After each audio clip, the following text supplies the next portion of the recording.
في هذا الفيديو غادي نعرفوا المراحل اللي كيدوز منها السلوك باش انه يولي عاده كيف ما كان، سواء كان سلوك زوين او سلوك خايب. بحال مثلا التدخين، كيفاش حتى كيولي التدخين عاده، او مثلا الرياضه كيفاش حتى كتولي عاده.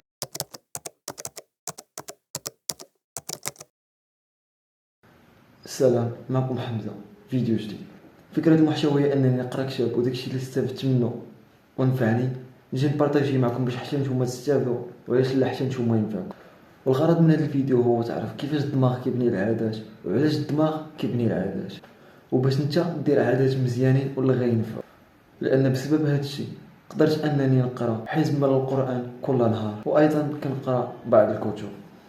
وباش تكون في بالك واحد المعلومه، هي ماشي من النهار الاول غادي تقدر تحافظ على العادات ديالك وتستمر فيها، الا اذا جربتي طرق مختلفه باش انك تحافظ على ديك العاده. انا فقط كنوريك كيفاش تلقى الطريقه اللي تحافظ بها على العاده، وماشي كيفاش تحافظ على العاده. وقبل ما نعرفوا المراحل اللي كيدوز منها السلوك باش انه يولي عاده، خصنا نعرفوا علاش الدماغ كيبني العادات. العاده هي واحد السلوك تكرر بزاف المرات حتى ولا تلقى، يعني كتولي دير داك السلوك ديما. وكتبدا العاده بالتجربه وبالخطا، وفاش كتواجه شي موقف او شي مشكل لاول مره ما كتعرفش كيفاش تحل داك المشكل، وكتجرب بزاف ديال الحلول باش تلقى الحل المناسب. او مثلا فاش كتواجه شي مشكل، او مثلا فاش كتكون معصب كتكتشف انه ملي كتلعب في التليفون كتولي مزيان. يعني ملي كدير بزاف ديال الحلول وكيستغلك حل من داك الحلول، وكتحصل على المكافاه اللي ما كتكونش متوقعها. وفاش كطيح في نفس المشكل اللي كنتي طحتي فيه من قبل، كتفكر شنو الحل اللي درت ديك المره باش حليت داك المشكل، باش نقدر نديرو دابا ونحل هذا المشكل. وكل ما كتواجه نفس المشكل بزاف ديال المرات كيولي الحل هو عاده. مثلا مشيتي للبيت ديالك، جبدتي التليفون بقيتي كتلعب فيه. النهار الثاني نفس الحاجه، مشيتي للبيت ديالك وجبدتي التليفون بقيتي كتلعب.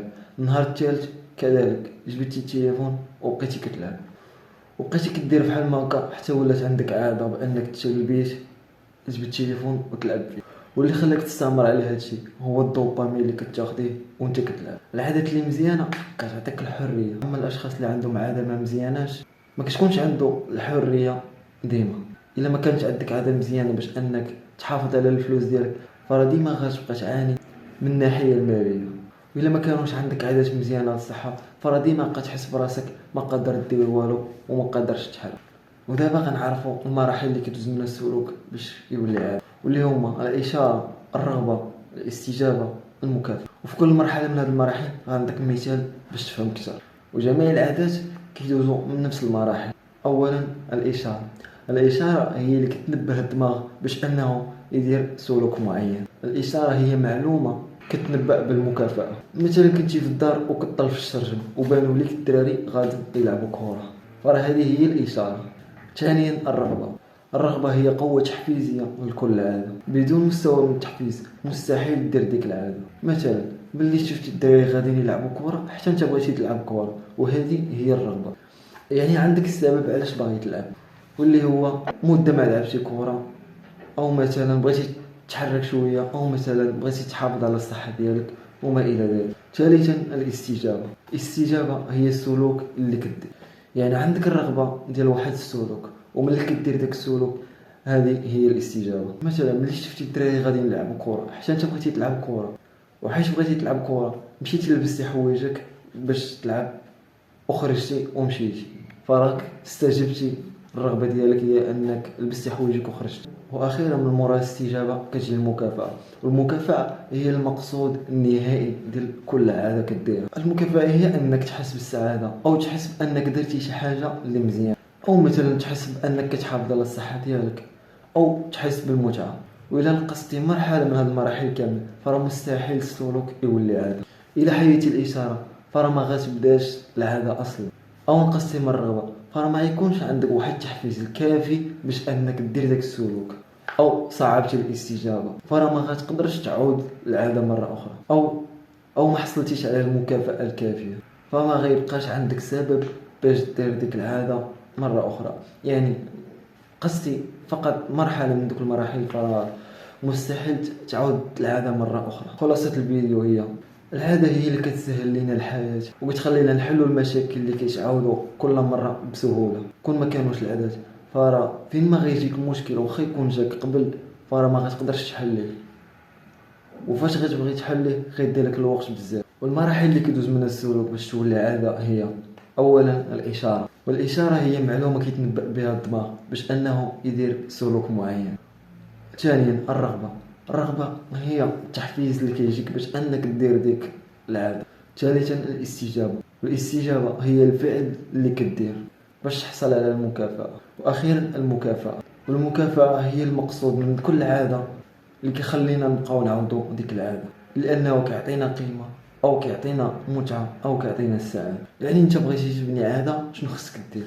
اول حاجه خصك دير الاشاره ديال ديك العاده اللي باغي دير. مثلا انك باغي تقرا كتاب، خلي الكتاب واضح، يعني البلاصه اللي تكون فيها بزاف حط الكتاب قريبه ليك لديك البلاصه، ويعني فيما غتمشي لديك البلاصه غيكون الكتاب حداك وهذاك ما تابعش اشاره.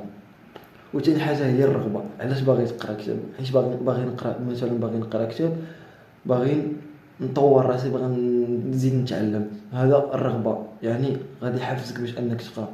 وثالث حاجه هي الاستجابه، انك تاخذ داك الكتاب وتقراه. والمكافاه، ملي غتكمل الكتاب غادي تحس براسك انك استفدتي معلومه، وهذا هو المكافاه، لانك تعلمتي شي حاجه جديده. يعني اي عاده بغيتي ديرها فراك تمشي على هذه المراحل. اولا الاشاره، دير اشاره لديك العاده اللي باغي دير. ثانيا الرغبه، علاش باغي دير ديك السلوك. ثالث حاجه هي انك تستجب لديك السلوك. ورابع حاجه راك تجيب وحده اللي هي المكافاه. والمكافاه انواع، كاين اللي كتجي في ديك الساعه، وكاين اللي كتجي من مورا ما كدير داك السلوك، اولا كاين اللي كتجي على مده طويله.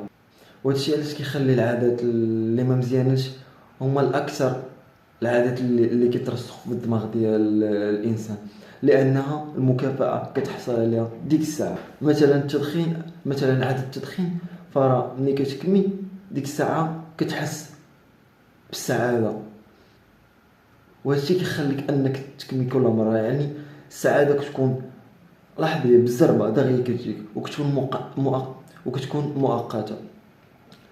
هادشي علاش العادات اللي ما مزيانش كيترسخوا في الدماغ داغي، واما العادات اللي مزيانه واللي غتنفعك ما كيترسخوش في الدماغ داغي، لان المكافاه كتجي بشويه، كتجي في الوقت المناسب. وهذا ما كان معكم حمزه. فكره المحتوى هي انني نقرا كتاب، وداكشي اللي استفدت منه ونفعني نجي نبارطاجي معكم باش حتى نتوما تستافدوا، وداكشي اللي نفعني ينفعكم حتى نتوما.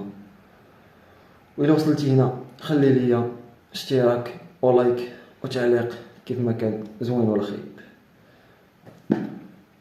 ونتلاقاو في فيديو جاي ان شاء الله.